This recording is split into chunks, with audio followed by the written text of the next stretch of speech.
হরে কৃষ্ণ। আজ 23শে ডিসেম্বর 2023 বাংলা 6ই পৌষ শনিবার 1430 মোক্ষদা একাদশী। এই মোক্ষদা একাদশীর দিন আমি শ্রীমদ্ ভগবদ গীতা পাঠ করছি। আজ আমি পাঠ করছি শ্রীমদ্ ভগবদ গীতার অষ্টাদশ অধ্যায় মোক্ষ যোগের শ্লোক 65 থেকে 68, অর্থাৎ 65, 66, 67 ও 68। অডিওর শুরুতে সকল ভক্তিমতী মা ও ভক্তবৃন্দের কাছে আমার করজোরে নিবেদন, এটি আপনারা আমার এই ছোট্ট ইউটিউব চ্যানেল অমৃত গ্রন্থকে সাবস্ক্রাইব করে অনেক দূর পৌঁছে যেতে সাহায্য করুন। আমি যাতে এই অমৃত গ্রন্থ চ্যানেলকে নির্ভর করে আমি আমার সনাতন হিন্দু ধর্মের সকল অমৃত গ্রন্থ পাঠ করে আপনাদের শ্রবণ করাতে পারি। হরে কৃষ্ণ। অচ্যুতম কেশবম কৃষ্ণ দামোদরম রাম নারায়ণম জানকী বল্লভম। অচ্যুতম কেশবম কৃষ্ণ দামোদরম রাম নারায়ণম জানকী বল্লভম।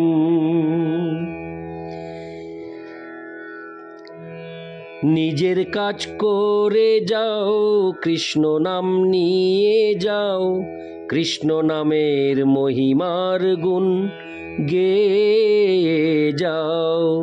নিজের কাজ করে যাও, কৃষ্ণ নাম নিয়ে যাও, কৃষ্ণ নামের মহিমার গুণ গেয়ে যাও। শ্লোক 65। মন্মনা ভব মদভক্ত মজ্জাজিমাং নমস্কুরু মামে বৈশসী সত্যং তে প্রতিজানে প্রিয় হসি মে। অনুবাদ: তুমি সর্বদা আমার স্মরণ করো, আমার ভক্ত হও, আমার পূজা করো এবং আমাকে নমস্কার করো, তাহলে তুমি আমাকে অবশ্যই প্রাপ্ত হবে। এই বিষয়ে আমি তোমার কাছে সত্যই প্রতিজ্ঞা করছি, যেহেতু তুমি আমার অত্যন্ত প্রিয়। তাৎপর্য: তত্ত্বজ্ঞানের গুহ্যতম অংশ হচ্ছে শ্রীকৃষ্ণের শুদ্ধ ভক্ত হওয়া এবং সর্বদাই তার চিন্তা করে তার জন্য কর্মসাধন করা। পেশাধারী ধ্যানী হওয়া উচিত নয়। জীবনকে এমনভাবে গড়ে তোলা উচিত যাতে সর্বক্ষণ শ্রীকৃষ্ণের কথা চিন্তা করা যায়। সর্বক্ষণ এমনভাবে কাজকর্ম করা উচিত যাতে সমস্ত দৈনন্দিন কার্যকলাপগুলি শ্রীকৃষ্ণের সঙ্গে সম্পর্কযুক্ত হয়। জীবনকে এমনভাবে গঠন করা উচিত যাতে দিনের মধ্যে 24 ঘন্টায় শ্রীকৃষ্ণ ব্যতিরেকে আর অন্য কোনো চিন্তার উদয় না হয়। আর ভগবানের প্রতিশ্রুতি হচ্ছে যে যিনি এভাবে শুদ্ধ কৃষ্ণ ভাবনা লাভ করেছেন তিনি অবশ্যই শ্রীকৃষ্ণের ধামে ফিরে যাবেন। সেখানে তিনি শ্রীকৃষ্ণের সম্মুখবর্তী হয়ে তার সঙ্গ লাভ করতে পারবেন। তত্ত্বজ্ঞানের এই গূঢ়তম অংশটি অর্জুনকে বলা হয়েছে, কারণ তিনি শ্রীকৃষ্ণের অতি প্রিয় বন্ধু। অর্জুনের পদাঙ্ক অনুসরণ করে সকলেই শ্রীকৃষ্ণের পরম বন্ধুতে পরিণত হতে পারেন এবং অর্জুনের মতো একইভাবে সার্থকতা অর্জন করতে পারেন। এই কথাগুলিতে শ্রীকৃষ্ণের রূপে মনকে একাগ্র করার বিষয়ে গুরুত্ব আরোপ করা হয়েছে। যে রূপে তিনি দ্বিভুজ মুরলীধর শ্যামসুন্দর গোপবালক, যার মুখমণ্ডল অপূর্ব শ্রীমণ্ডিত এবং যার মস্তক ময়ূরপুচ্ছ শোভিত। ব্রহ্মসংহিতা ও অন্যান্য শাস্ত্রে শ্রীকৃষ্ণের রূপের বর্ণনা পাওয়া যায়। ভগবানের এই আদিরূপ শ্রীকৃষ্ণে মনকে নিবদ্ধ করা উচিত, এমনকি ভগবানের অন্যান্য রূপেও অভিনিবেশ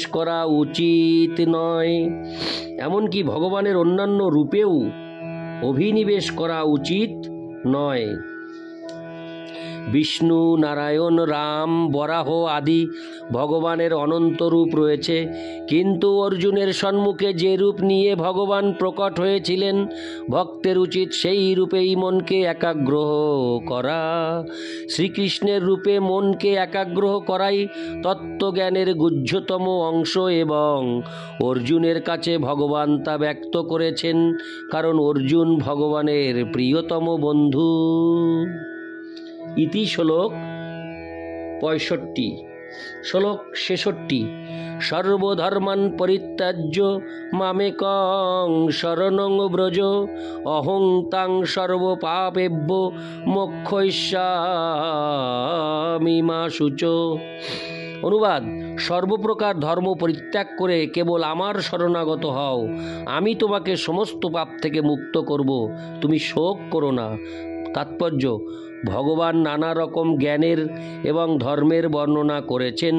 ব্রহ্মজ্ঞান, পরমাত্মার জ্ঞান, সমাজ জীবনের ভিন্ন ভিন্ন বর্ণ এবং আশ্রমের জ্ঞান, সন্ন্যাস আশ্রমের জ্ঞান, বৈরাগ্যের জ্ঞান, মন ও ইন্দ্রিয়ের দমন, ধ্যান ইত্যাদি তিনি বিবিধ উপায়ে নানা রকম ধর্মের বর্ণনা করেছেন।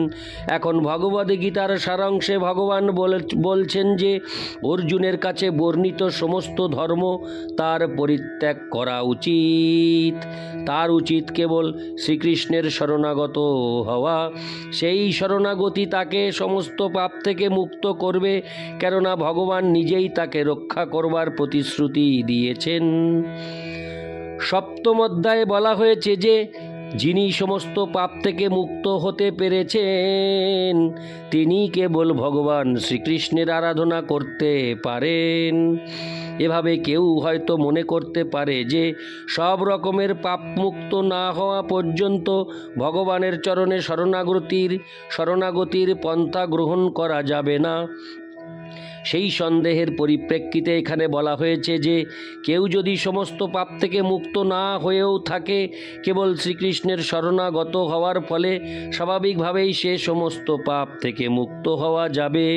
পাপ থেকে নিজেকে মুক্ত করবার জন্য অন্য কোনো কষ্টসাধ্য প্রচেষ্টার প্রয়োজন নেই। কেবলমাত্র আমাদের উচিত শ্রীকৃষ্ণকে সমস্ত জীবের পরম পরিত্রাতা রূপে দ্বিধাহীনভাবে গ্রহণ করা এবং শ্রদ্ধা ও ভালোবাসার সঙ্গে তার শরণাগত হওয়া। শ্রী হরি ভক্তি বিলাস গ্রন্থে পরমেশ্বর ভগবান শ্রীকৃষ্ণের চরণে আত্মসমর্পণের পদ্ধতি বর্ণনা করে বলা হয়েছে: আনুকূল্যস্য সংকল্প প্রাতিকূল্যস্য বর্জনম রক্ষিষ্যতীতি বিশ্বাস গোপ্তৃত্বে বরণং তথা আত্মনিক্ষেপ কার্পণ্যে ষড়বিধা শরণাগতি। ভক্তিযোগের পন্থায় কেবল সেই ধর্মেরই আচরণ করা উচিত যা পরিণামে শুদ্ধ ভগবদ ভক্তি প্রদান করবে। কেউ বর্ণ অনুসারে তার স্বধর্মের অনুষ্ঠান করে যেতে পারেন, কিন্তু তার কর্তব্য সম্পাদন করার মাধ্যমে তিনি যদি কৃষ্ণ ভাবনাময় ভগবদ ভক্তি লাভ না করেন, তাহলে তার সমস্ত কর্মই অর্থহীন হয়ে পড়ে, যা কৃষ্ণ ভাবনাময় রূপ সিদ্ধির স্তরে উন্নীত করে না, তা পরিত্যাজ্য। মানুষের দৃঢ় বিশ্বাস থাকা উচিত যে সমস্ত দুঃখ দুর্দশা থেকে শ্রীকৃষ্ণ সর্বতোভাবে রক্ষা করবেন। দেহ আত্মার সংরক্ষণের জন্য দুশ্চিন্তা করার কোনো প্রয়োজন নেই, শ্রীকৃষ্ণ সেটি দেখবেন। নিজেকে সর্বদা অসহায় বলে মনে করে শ্রীকৃষ্ণকেই একমাত্র জীবনের প্রগতির ভিত্তি বলে বিবেচনা করা উচিত। যখনই কেউ কৃষ্ণ ভাবনাময় হয়ে ভক্তিযোগে ভগবানের সেবায় নিজেকে ঐকান্তিকভাবে নিযুক্ত করেন, তৎক্ষণাৎ তিনি জড় প্রকৃতির সমস্ত কলুষ থেকে মুক্ত হন। জ্ঞানের অনুশীলন ও যোগ সাধনায় ধ্যান আদি অনুশীলনের ক্ষেত্রে বিভিন্ন রকমের ধর্মীয় পদ্ধতি ও শুদ্ধিকরণ পদ্ধতি রয়েছে, কিন্তু যিনি শ্রীকৃষ্ণের চরণে আত্মসমর্পণ করেছেন তাকে আর এই সমস্ত পন্থার অনুষ্ঠান করতে হয় না। কেবল শ্রীকৃষ্ণের শরণাগত হওয়ার ফলে তাকে আর অনর্থক সময় নষ্ট করতে হয় না। এভাবে তৎক্ষণাৎ সমস্ত রকম উন্নতি সাধন করা যায় এবং সমস্ত পাপ থেকে মুক্ত হওয়া যায়। শ্রীকৃষ্ণের হরে কৃষ্ণ। শ্রীকৃষ্ণের অপূর্ব সুন্দর রূপে আকৃষ্ট হওয়া উচিত। তার নাম শ্রীকৃষ্ণ, কারণ তিনি সর্বাকর্ষক। যিনি শ্রীকৃষ্ণের অপূর্ব সুন্দর সর্বশক্তিমান সর্বাকর্ষক রূপে আকৃষ্ট হন, তিনি মহাভাগ্যবান। বিভিন্ন রকমের পরমার্থবাদী রয়েছেন। তাদের মধ্যে কেউ নির্বিশেষ ব্রহ্মজ্যোতির প্রতি আসক্ত, কেউ পরমাত্মা রূপের প্রতি আকৃষ্ট, কিন্তু যিনি পরমেশ্বর ভগবানের সবিশেষ রূপের প্রতি আকৃষ্ট এবং সর্বোপরি যিনি স্বয়ং ভগবান শ্রীকৃষ্ণের প্রতি আকৃষ্ট, তিনি সমস্ত পরমার্থবাদীদের মধ্যে শ্রেষ্ঠ। পক্ষান্তরে বলা যায়, পূর্ণ চেতনায় কৃষ্ণ ভক্তি সাধনই গুহ্যতম জ্ঞান এবং সেটি সমগ্র ভগবদ গীতার সারমর্ম। কর্মযোগী, জ্ঞানী, হঠযোগী ও ভক্ত, এদের সকলকেই বলা হয় পরমার্থবাদী, কিন্তু তাদের মধ্যে শুদ্ধ ভক্তই সর্বশ্রেষ্ঠ। যে বিশেষ কথাটি এখানে প্রয়োগ করা হয়েছে, মা শুচো, ভয় করো না, দ্বিধা করো না, উদ্বিগ্ন হয়েও না, তা অত্যন্ত তাৎপর্যপূর্ণ।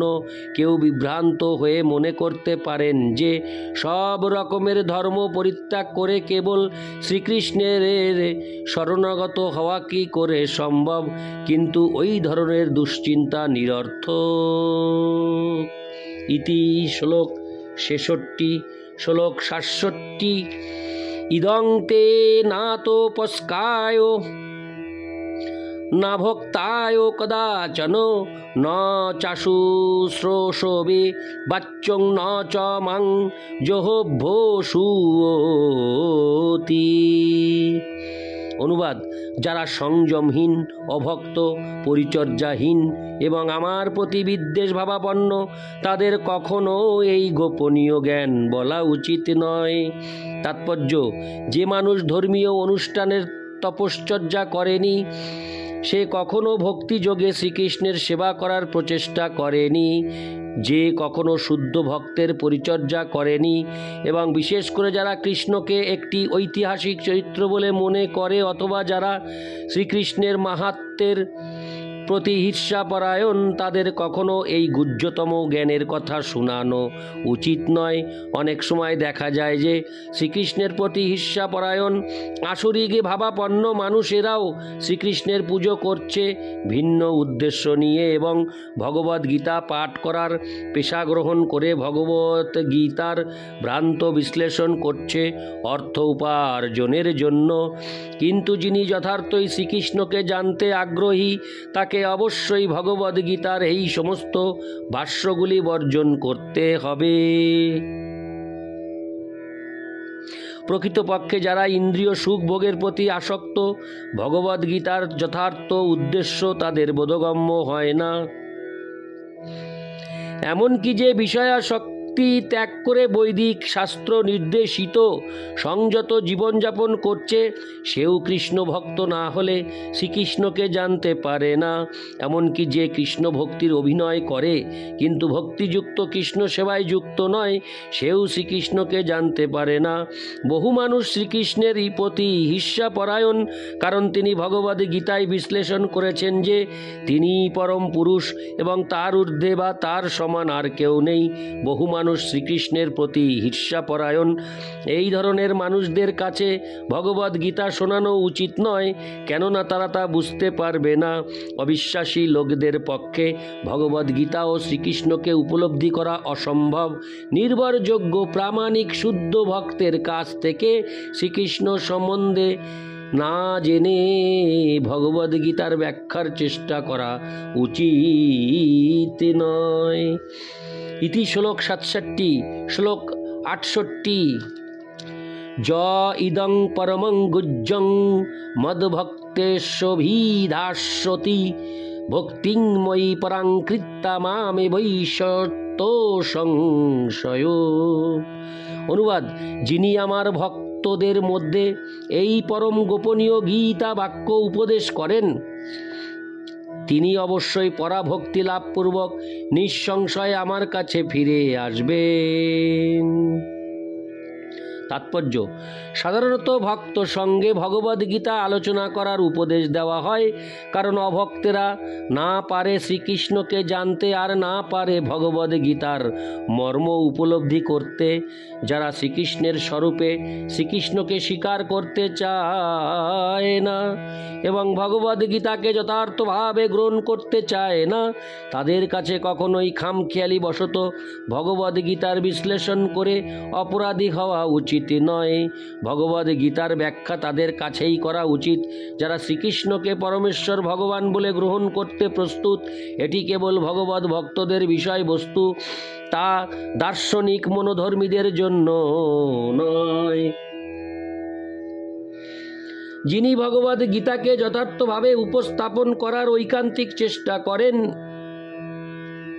তিনি ভক্তি যোগে উন্নতি সাধন করে শুদ্ধ ভক্তি লাভ করেন। এই শুদ্ধ ভক্তির ফলে তিনি নিঃসন্দেহে ভগবদ্ধামে ফিরে যান। অচ্যুতম কেশবম কৃষ্ণ দামোদরম রাম নারায়ণম জানকী বল্লভম। অচ্যুতম কেশবম কৃষ্ণ দামোদরম রাম নারায়ণম জানকী বল্লভম। নিজের কাজ করে যাও, কৃষ্ণ নাম নিয়ে যাও, কৃষ্ণ নামের মহিমার গুণ গেয়ে যাও।